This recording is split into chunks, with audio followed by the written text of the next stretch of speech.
Waking Up to Serenity, Unlocking the Door to Emotional Sobriety by Angelo. Chapter 9, Daily Toolkit. All spiritual practices are intended to move your identity back from cushion 1 to cushion 2 and eventually to cushion 3. It's not you, the personal ego self, that moves back. It is your understanding and belief in who you are that changes. This is really important to grasp. It's not you that will have a spiritual awakening. It is the absence of the personal ego self that will bring about the desired result, which in turn will satisfy the inbuilt longing. It's simply not possible to be relieved of the bondage of self whilst remaining as a personal ego self. This seems so obvious when explained in this way, yet this is probably the biggest barrier to emotional sobriety. You can't go deeper within yourself and stay where you are. When we let go of being cushion 1, we automatically become cushion 2. This is not an achievement in the ordinary sense of the word. It simply happens with no effort. Likewise, if we let go of being cushion 2, then we naturally become cushion 3. This is the spiritual journey that actually doesn't go anywhere other than into the depths of our own being. These cushions are illustrative states of being, but are not permanent staging posts. For example, having the experience of being at cushion 2 does not mean that we're going to stay there. Our identity constantly moves between the cushions, and in an instant we can be back at cushion 1. Our position on the spectrum directly impacts our experience of life. At cushion 1 we take life personally, whereas at cushion 3 we don't, because we do not identify personally. One moment we can be serene and happy at cushion 2, and then suddenly we can be angry or upset as the result of reverting to cushion 1. It is as if we yo-yo back and forth between the states of being. Previously we may have thought that this is just me being me, but now we're beginning to understand what's happening. We are reacting to life from different states of being and experiencing the consequences. So the purpose of spiritual practice is to move our identity back or down towards the deeper states of being within ourselves. Such movements will not be permanent, and we will continue to yo-yo back and forth. With persistence, however, we will settle more deeply within our own beingness and increasingly experience the emotional sobriety that we seek. On page 95 of the book Alcoholics Anonymous, Bill Wilson refers to a kit of spiritual tools to be laid out for inspection by addicts who seek recovery. This spiritual toolkit is not defined in any detail and is widely assumed to be the various actions contained in the 12 steps. The steps certainly contain the primary tools, but there are others that can usefully be added in order to produce a complete set that's fit for daily use. The word toolkit is defined as a set of tools that are used for a particular purpose. A tradesman will make use of a toolkit that contains various different tools that are needed to complete specific tasks within an overall job. He will need to be skilled in using each of them so that he can undertake the various tasks as needed. If we apply the same approach to a spiritual toolkit for the purpose of awakening, then this would mean including a range of tools that cover all aspects of the overall process. Based on everything that we've covered so far, we ought to be able to come up with the ideal contents for such a toolkit. This is not intended to be a definitive list of the available tools, but is a suggested list of those tools that we should become skilled in using. There's no point having a tool in the toolbox if we don't know how to use it effectively.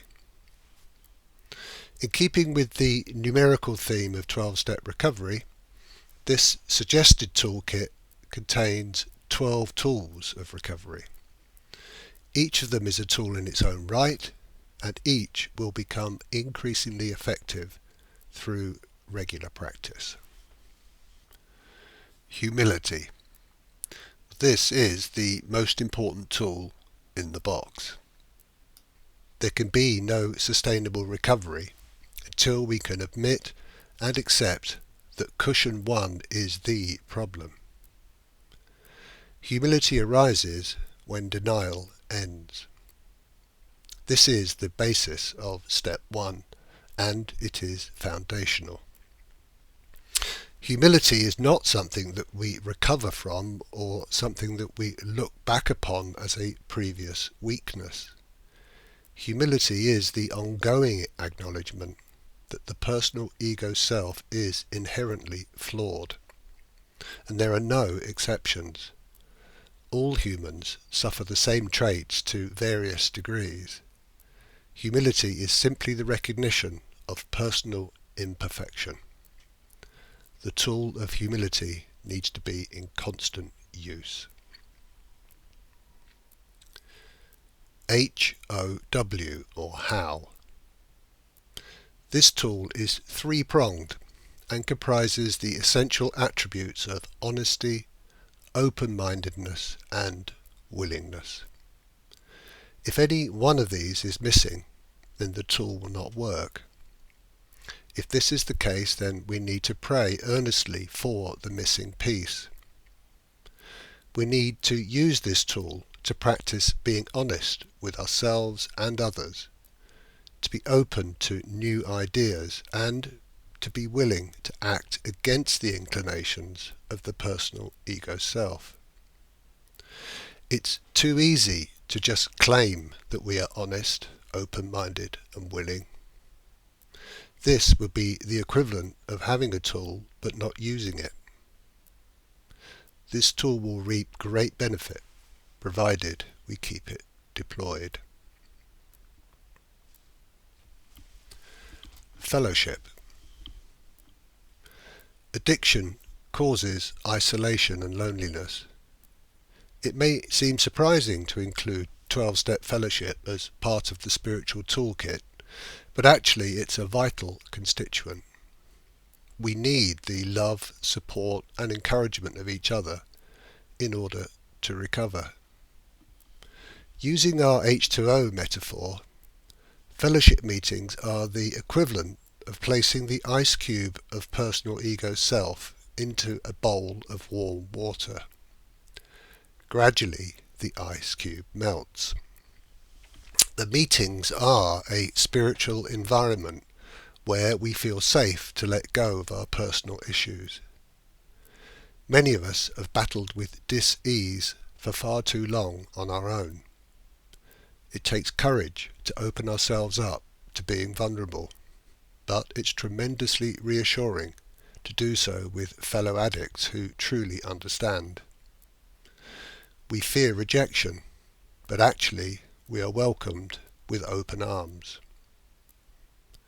Fellowship obviously includes 12-step meetings, but there are also numerous opportunities for friendships, social events, 12-step conventions, workshops, overseas trips and all manner of other interactions. All we have to do is show up and participate. The tool of fellowship is always available and is accessible worldwide. Sponsor. The personal ego self is generally reluctant to ask for help, but Brokenness and desperation do tend to force the issue. Fellowship is a vital tool for recovery, but it's just part of the toolkit. We need a sponsor to guide us through the 12-step program and to share their particular experience, strength and hope with us. A sponsor can variously provide guidance, discipline, emergency support, advice, spiritual understanding, compassion and inspiration. Potential sponsors will have different qualities and varying availability, so we need to choose this particular tool carefully. The general advice is to choose a sponsor who demonstrates the spiritual characteristics that we aspire to. Having made our choice, we should use this important resource as much as we can.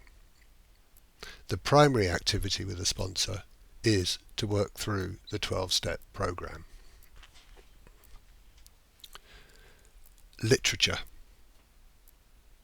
Each fellowship has its own set of approved literature. It makes sense to obtain our own set as a tool for frequent and easy reference. As well as the book Alcoholics Anonymous, or its equivalent, there is the 12 Steps and 12 Traditions book, and also various other publications. In particular, there are several different compendiums of daily quotes and meditations that can be a useful addition to a regular routine of spiritual practice. Just for Today card. This tool is analogous to a Swiss Army knife. The 9 different components can be used together or separately to loosen the grip of personal self-identity in cushion 1. We can only remain abstinent one day at a time, and we can only make spiritual progress one day at a time. If we use this tool every day, then the cumulative effect will be significant. 12-step prayer. A simple and vital tool is to pray in the morning for a sober day and give thanks for sobriety in the evening. As we've seen, there are also prayers associated with steps 3 and 7, and also the St. Francis of Assisi prayer referenced in step 11 in 12 Steps and 12 Traditions. In addition, we also have the Serenity prayer that could be used at any time during the day when we meet challenging circumstances. The combination of these prayers provides an essential tool to maintain the ongoing process of inner transformation. It's a continual affirmation of our willingness to change. If we stop praying, then we will stagnate and start gravitating back towards the first cushion. Self-awareness. This tool relates to step 10 of the 12-step program and includes steps 4 through 9. The components of this tool comprise daily inventory, disclosure, readiness to change, acting differently, preparedness to make amends, and the act of reparation. With constant practice, these elements combine to produce the single tool of self-awareness, the use of which gradually becomes second nature. When taking inventory, we have to drop back to cushion 2 in order to observe cushion 1. The more we do this, the more natural it becomes. Another important part of inventory is gratitude. Writing a daily gratitude list helps to bring focus to the positive aspects of our lives and balances up the inventory of shortcomings. Whatever the circumstances of our lives, there are always things to be grateful for. If we let go of our expectations and demands, then everything in life can be seen as a gift. We acknowledge that everything is a momentary manifestation of consciousness. Gratitude arises from humility. A constant attitude of gratitude is a powerful spiritual practice. Self-contemplation. Step 11 provides another multifaceted tool which eventually becomes a single practice.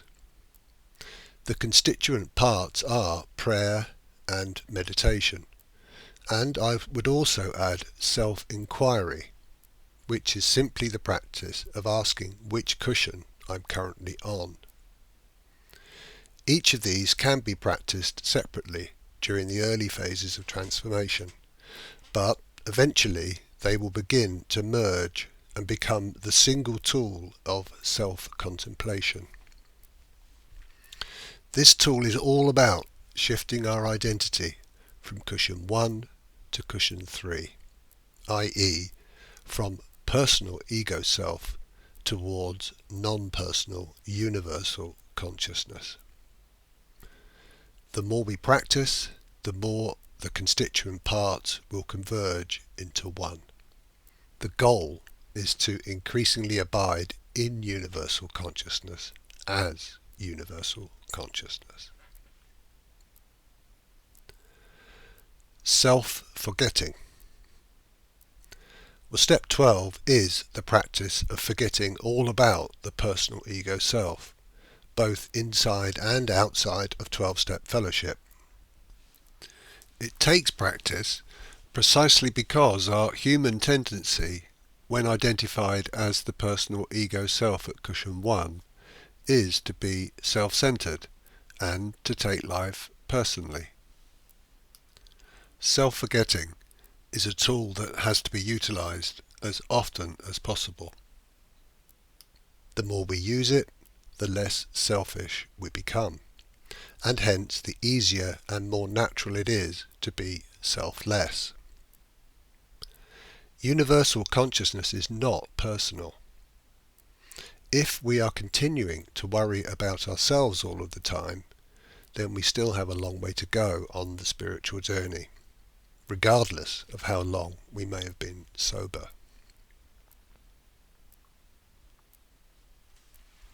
Service. The whole point of spiritual recovery is that our liabilities turn into assets to be used for the benefit of others. Each human being is asleep to their own true nature as consciousness. And once consciousness awakens in one individual, it naturally wants to use this instrument to awaken yet more. This implies being of service to others in any way that supports the process of transformation.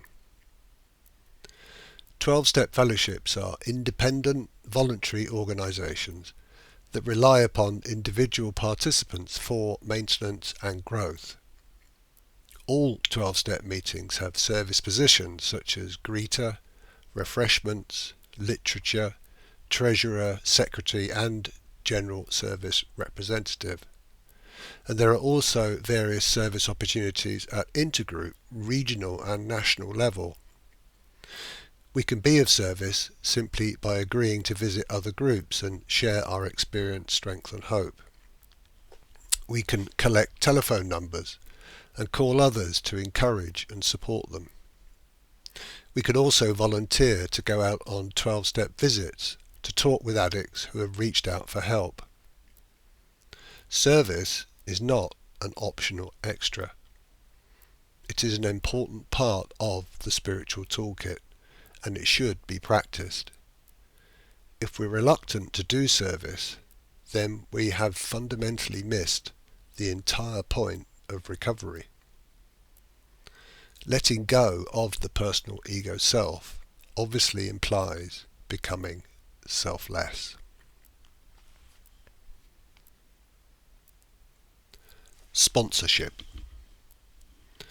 The final tool in the box is the specific act of sponsoring others through the 12-step program. One addict working with another is the founding principle of 12-step recovery.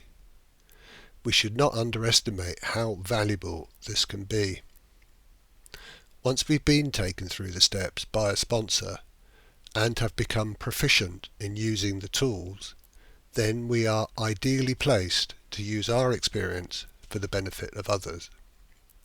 We may lack confidence, but we can take advice from our own sponsor each step of the way. The experience of sponsorship is mutually beneficial because it not only helps those we sponsor, but it also strengthens our understanding of the steps and our commitment to recovery. We are now engaging in recovery in order to help others rather than to help ourselves. This is an act of selflessness instead of selfishness.